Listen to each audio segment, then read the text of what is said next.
Assalamualaikum warahmatullahi wabarakatuh. Apa kabar saudaraku semuanya? Semoga sehat selalu dan tetap semangat untuk berkarya.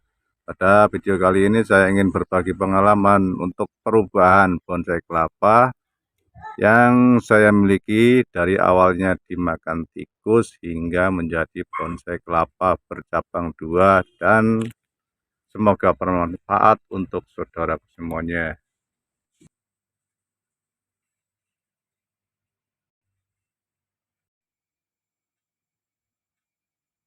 Dan inilah perkembangannya setelah bahan bonsai kelapa sebelumnya dimakan oleh hama tikus. Tadinya hampir habis tunasnya, dan beruntung saya kemarin penanamannya untuk sabut kelapanya tidak saya kupas, sehingga tikusnya tidak memakan sampai habis sampai ke akarnya, sehingga tersisa tunasnya di atas ini, pangkalnya tidak sampai habis, sehingga bahan bonsai kelapa ini dapat tumbuh kembali. Jadi ada keuntungan untuk menanam bonsai kelapa atau bahan bonsai kelapa dengan tidak mengupas habis sabut kelapanya. Dan setelah tumbuh seperti ini, maka harus dilakukan untuk pembukaan kelopaknya ini ya. Oke, sekarang saya lakukan kembali untuk proses awal lagi dengan melakukan sayat mawar kembali. Dengan tumbuhnya tunas baru pada bahan bonsai kelapa ini, dengan kondisi yang seperti ini, maka saat yang tepat untuk melakukan sayat mawar ulang pada bahan bonsai kelapa ini. Lalu lakukan untuk sayat mawar dengan melakukan sayatan kecil-kecil pada pembungkus tunasnya atau kelopaknya, dengan melakukan sayatan kecil-kecil lalu dimekarkan. Dan tujuan untuk melakukan daripada sayat mawar ini sendiri adalah untuk mendapatkan daun yang kecil lebih awal.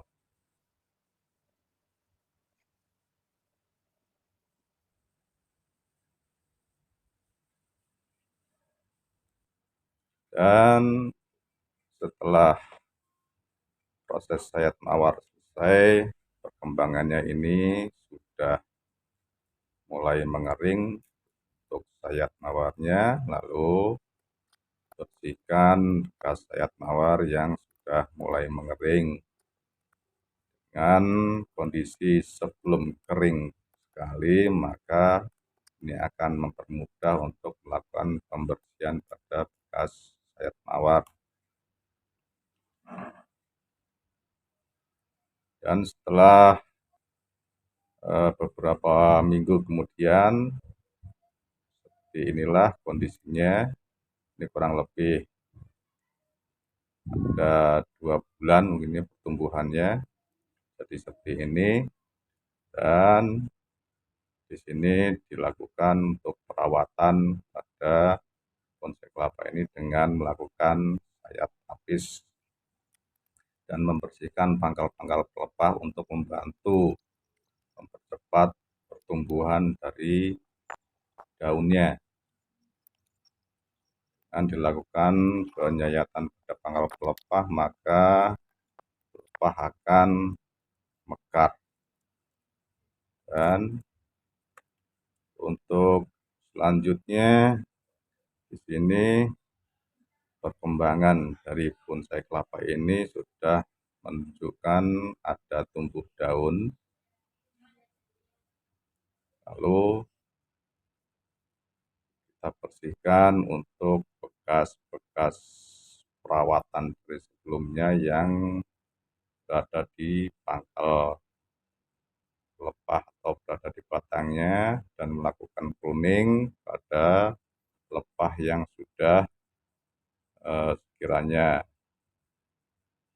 tidak produktif atau kurang bagus, kita buang lalu dilakukan dengan penyayatan pada tapis dan pangkal pelepahnya untuk mempercepat pertumbuhan daun yang kecil seperti pada dilihat video ini.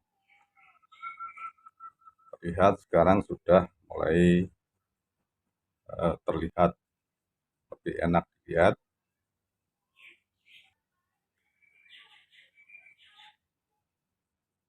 Dan untuk pertumbuhan selanjutnya sekarang sudah bertambah lagi, daunnya semakin banyak, maka tetap dilakukan untuk perawatan pada bahan bonsai kelapa ini dengan melakukan pruning pada pelepah daun yang sudah tidak bagus, lalu bersihkan pangkal-pangkal pelepah juga.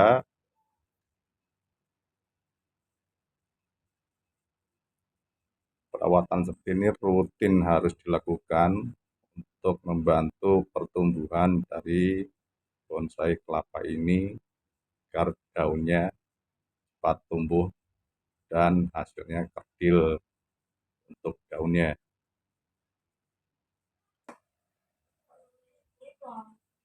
Setelah beberapa bulan kemudian, ini sekitar 2 bulan lagi, pertumbuhannya sudah seperti ini. Jadi proses perubahan dari bonsai kelapa ini saya ambil dari nol, dari mulai sayat mawar hingga jadi seperti ini. Dan inilah untuk perawatan pada batang ya, agar terbentuk batang bonsai kelapa dan memiliki karakter dari batang bonsai kelapa itu sendiri hingga membentuk seperti pohon pada umumnya.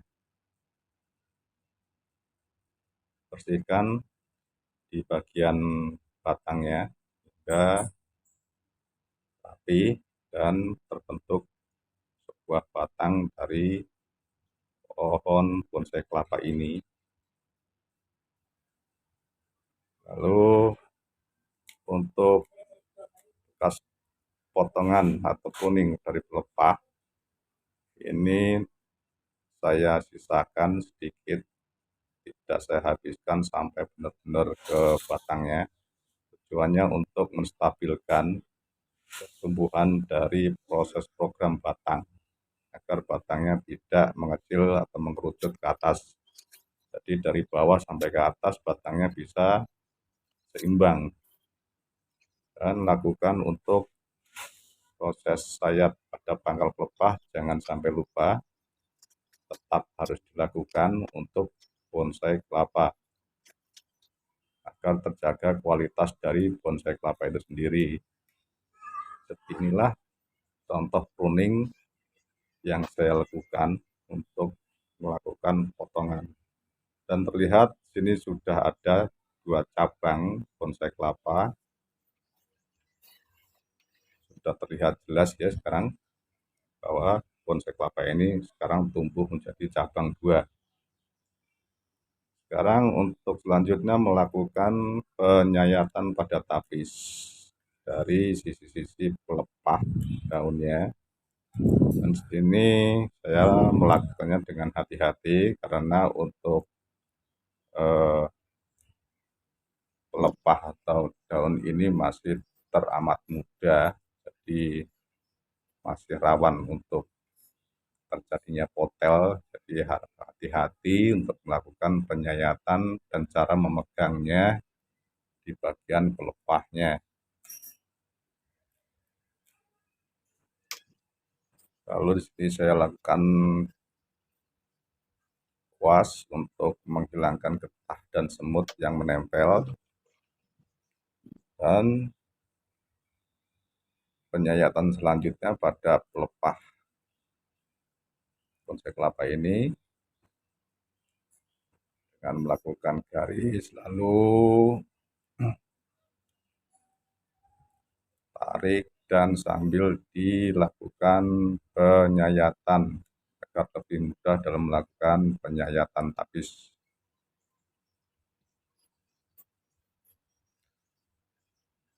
Terus lakukan penyayatan tapis ini secara rutin pada bahan bonsai kelapa yang kita miliki agar terjaga daun yang kerdil dan stabil.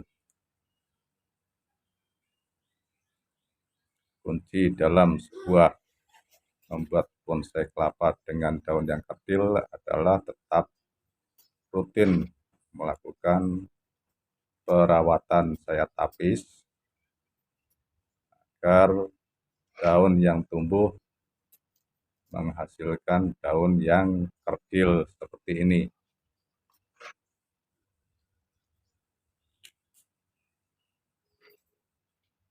Dan untuk di bagian tapis pada tunas ini harap lebih berhati-hati untuk melakukan penyayatan karena di sini sering terjadi rawan potel ya. Dan jangan terlalu untuk menekan pisaunya agar tidak menembus pada daun tunasnya, sehingga nanti seiring pertumbuhan daunnya tidak terluka oleh bekas sayatan. Dan kita potong di sini untuk tapisnya. Oke, lalu kita bersihkan sisa-sisanya dari getah-getah yang menempel pada bekas sayatan. Dan selanjutnya adalah membersihkan akar serabut agar penampilannya lebih enak untuk dilihat ya. Untuk akarnya tidak terlihat semerawut, jadi lebih bersih untuk akarnya.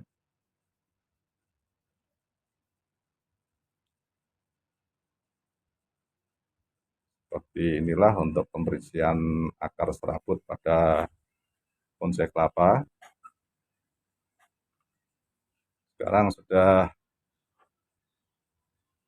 terlihat berbeda ya dari sebelumnya yang tadinya masih berantakan dengan dilakukan perawatan sayat tapis pada pelepah, batang, dan akarnya. Sekarang bisa dilihat ini penampilannya untuk bonsai kelapa gading kuning bercabang 2 yang tadinya hancur dimakan tikus setelah penanaman dan sayat mawar, akhirnya dilakukan untuk program ulang dan ternyata tumbuhnya adalah bonsai kelapa gading kuning bercabang 2. Dan inilah penampilan dari bonsai kelapa gading kuning bercabang 2 ini. Semoga bermanfaat bagi saudara semuanya dan bagi kita semua. Demikian untuk berbagi pengalaman saya dalam membuat dan merawat bonsai kelapa ini. Tetap semangat untuk berkarya kepada saudara-saudaraku semuanya. Dan saya akhiri. Assalamualaikum warahmatullahi wabarakatuh.